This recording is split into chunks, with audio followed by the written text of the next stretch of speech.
everyone, Dr. Renee here. Have you had COVID-19 and lost your sense of smell?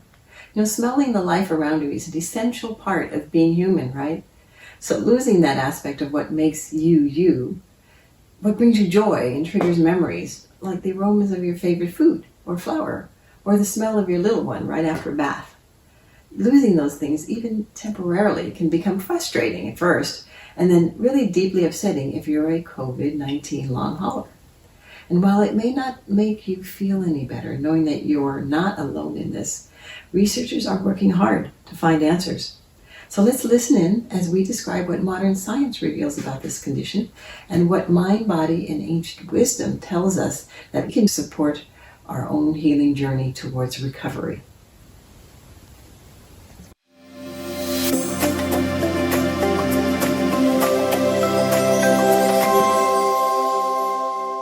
Hi, Dr. Ramona here. When we're without one of our five senses, even for a little while, we definitely notice it, right? But it's not so uncommon as you might think. An abnormal sense of smell, it's called parosmia, happens sometimes when we experience the common cold or flu, but it can also happen in response to a dose of antibiotics, or when you take blood pressure daily or statin drugs daily. If you're dealing with caring for someone with a neurodegenerative disease like Parkinson's or MS or epilepsy, parosmia may be part of your everyday experience too. Now put that all together, and there are millions of us that experience an abnormal sense of smell, or even anosmia, the complete loss of smell. Researchers have been working really hard since COVID-19 long haulers joined this group to figure out what it is about COVID infection that causes persistent dysfunction across many of your physiological systems, including the respiratory system that's involved in your sense of smell. And here's what's currently known. Scientists tell us that viral illnesses like those I just mentioned, even the common cold, can cause temporary parosmia. When certain nerve receptors in your nose are damaged by the virus, you perceive smell differently. Now, when it comes to severe acute respiratory syndrome, coronavirus 2, also known as COVID-19, that loss of smell is called anosmia, because COVID-19 long haulers generally complain that it's a complete loss of the sense of smell. Researchers at Duke University's School of Medicine published findings recently in the Journal of Translational Medicine, and the study authors are indicating that some of the mystery around why some people take longer than others to recover their sense of smell has been linked to a culprit that Dr. Renee and I deal with all the time when it comes to health and healing and well-being. Can you guess what it is? It's inflammation. According to WebMD, inflammation is a process by which your body's white blood cells and the things they make protect you from infection from outside, such as bacteria and viruses. So specifically, the Duke researchers suggest that COVID-19 can cause nerve cells in the nose responsible for the sense of smell to become acutely and locally inflamed, and that despite the fact that the study participants no longer had any detectable SARS-CoV-2 in their systems, cells of their olfactory epithelium, in other words, the lining of their noses, were reacting in ways suggestive of an inflammatory response. Now, the study authors additionally reported that T-cell mediated inflammation in the olfactory epithelium, and that translated means that they found a type of white blood cell that's part of your immune system present in the epithelial layer of the nose. T-cells fight infection. That's their purpose. And the fact that study authors are currently thinking that the presence of the T-cells is a localized phenomenon suggests upside potential in that there just may be some therapeutic strategies like a localized topical drug, for example, that may be developed in the future to relieve this condition.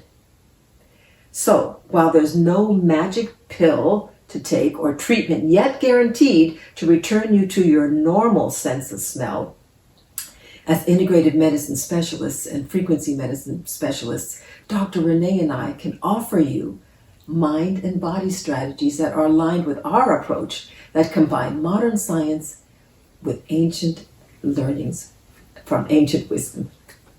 Hi, Dr. Renee here. Your mind plays an increasingly critical role in the healing of your body. Not only are you what you eat, but you are quite literally what you think. So how can we use that to understand how to heal the loss of smell? What follows are two categories of approaches that you can try. First sound, and then breath. So let's begin with sound. Oxygen is key to powering almost all of the healing mechanisms in our body. Ancient wisdom teachers, like the Egyptians, knew this and used a type of sonic rattle called the sistra for healing purposes. Today we know that the sistra emits high levels of healing ultrasound in the 40 to 60 kilohertz range, and that this high frequency sound stimulates the paranasal sinus cavities in the nostrils, creating nitric oxide, a gas that naturally produced in the body whose job it is to increase blood flow by decreasing blood pressure. And that tends to open up the blood vessels. And when blood vessels relax, pain and inflammation ease. So how can you make use of this? Try humming. You can also try a program of disciplined chanting. Both are really excellent ways to stimulate nitric oxide production. Now there are approaches like therapeutic ultrasound, which is defined as a treatment utilizing high-frequency 1 to 2 megahertz sound devices that promote tissue healing. Again, think inflammation here. They promote tissue healing and pain relief. Therapeutic ultrasound is a medically approved modality in the US, and these ultrasound devices are given a Class 2 rating by the FDA, which means they support health.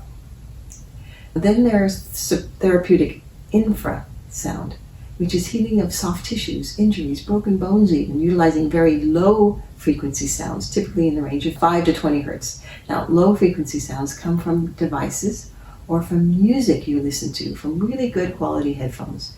And we provide one such example in the description below. Now, the devices can be targeted to support specific healing on a specific body part, or the music is basically a systemic approach. It's a full body approach that stimulates the production of nitric oxide and targets inflammation, for example. How can you take advantage of this? Silent Technologies has developed a number of sound devices that are applied transdermally to the body through the feet or the hands. And they blend ancient concepts with advanced sound technology. And the work this company is doing is really wonderful, and we've included a link for you below. Have you ever heard of Tibetan bowls? Now these are actually broadband sonic healing instruments with bandwidths from 20 hertz up to 10 kilohertz. And there are many practitioners out there who provide therapeutic support that really feeds your body's cells with a range of these sonic frequencies that downregulate the inflammation and upregulate frequency-based healing nutrition. The cells in your body that are asleep can be reawakened so that they rejoin the collective of your whole body and support your healing and movement toward balance. How can you take advantage of this? We've included several Tibetan singing bowl recording artists and their recommended recordings below. Now, another such wideband sonic healing instrument is the gong. The gong produces ultrasound frequencies when it's struck, asking the metal to vibrate, and it emits a sound that goes way beyond sounds that we and our ears can hear. And it makes it a wonderful choice, because when you have cells that are not listening to you, they need a broad range of choices to reawaken, and your cells will absorb what they need and leave what they don't. And you can find this type of practitioner that will bathe you in sounds as you lay surrounded by gongs, so that they can trigger these biofield mechanisms of healing. How can you take advantage of this? We've included a link to several gong recording artists and their recommended recordings below. The tuning fork is another sound-driven healing instrument. Master practitioner Eileen McCusick has a biofield tuning method that uses sound frequencies traveling along the meridian systems of the body. How can you take advantage of this? you may experience one of Eileen's tuning fork sessions for free on her site. And we've included links in the description below. Dr. Ramona and I offer a guided imagery meditation to help you activate self-healing mechanisms via our Dialogue with a Symptom audio session. During the 45 minutes entrainment, you listen and you follow along, and we guide you on how to use your imagination to communicate with your inner intuitive intelligence.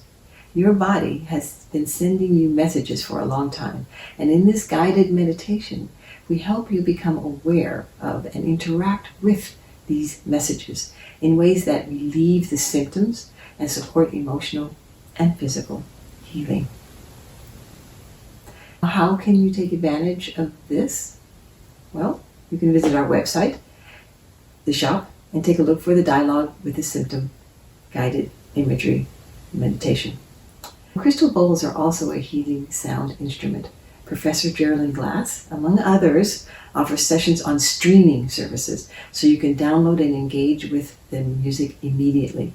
Dr. Ramona and I have experienced all of these ancient healing approaches that we've been talking about that have been made available by practitioners to modern audiences.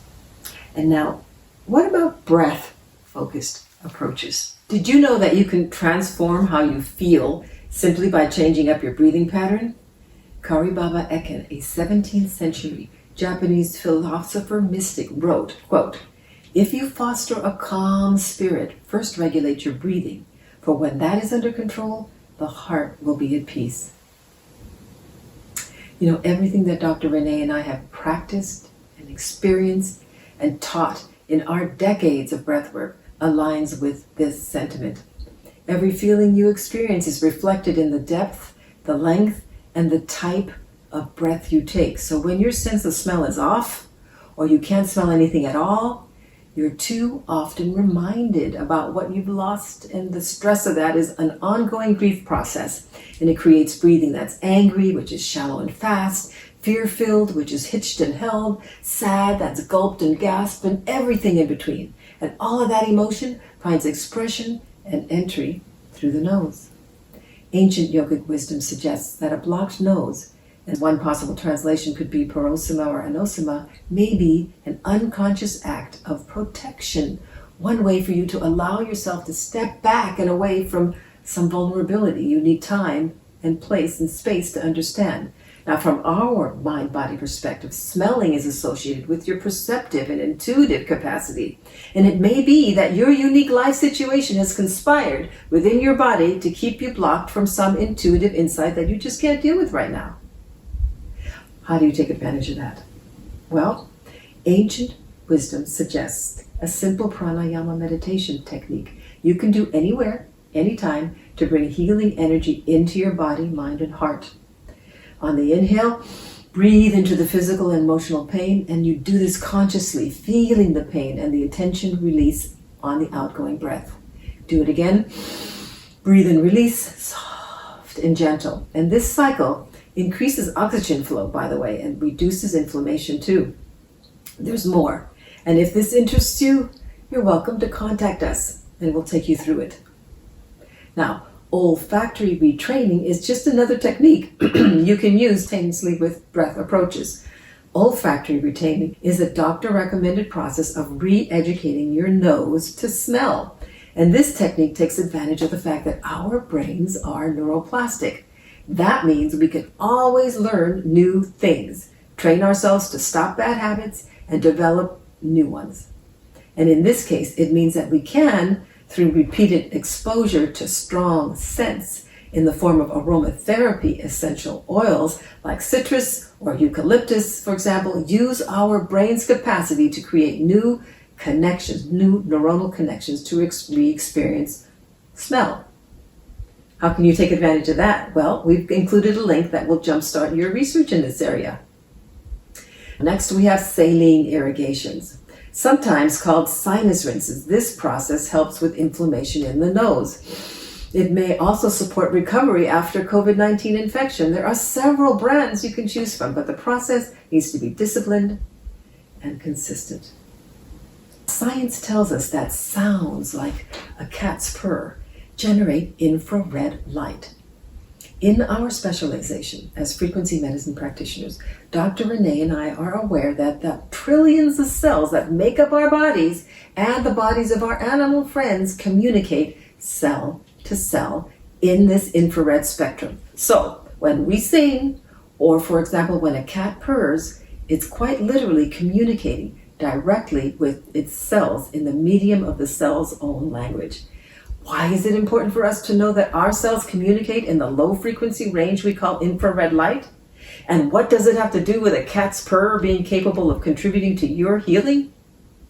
Well, the infrared light that's generated by a cat's purr also radiates outward into the environment. In other words, to you, if you happen to be sitting with your cat and are stroking it. That sound, that purr, that impacts your cells, immersing them in healing harmonies. That also helps your stressed out, inflamed cells calm down and transition into healing and homeostasis. How can you take advantage of that? Sit with your cat, lie with your cat. And if you don't have a cat or can't have a cat, there's a website for that produces a low frequency purr for you. Check the description in the link. So today, we revealed what researchers are currently thinking causes prolonged loss of the sense of smell, namely inflammation.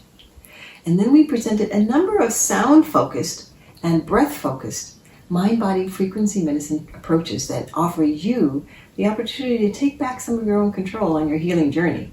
Some of them were simple, like humming and then chanting to increase nitric oxide production. But some were sort of surprising, like spending time with your purring kitty. And still others engaged you with practitioners, professionals who use Tibetan bowls, crystal bowls, gongs, and tuning forks as part of their healing practice. And lastly, there were the ultrasound and the infrasound devices. These are technologies that support healing. And all of these methods provide you the opportunity to consciously direct your healing to the inflammation that's affecting your sense of smell in a way that's positive, disciplined, and committed to your own well-being. Now, applying any of these methods sends a signal, a heart signal, which, by the way, is a frequency that tells your cells not only that what you need, but that you are 100% committed to healing happening for you. And that's what we want for you too. And so we're committed to helping you be your highest self. So take a moment now and tell us about your journey, long haul or otherwise.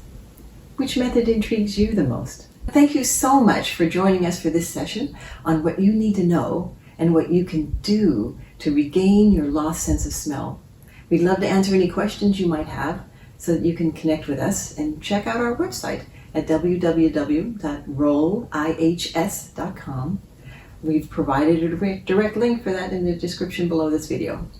Also, if you want to learn and practice with us, please subscribe and check out our other videos.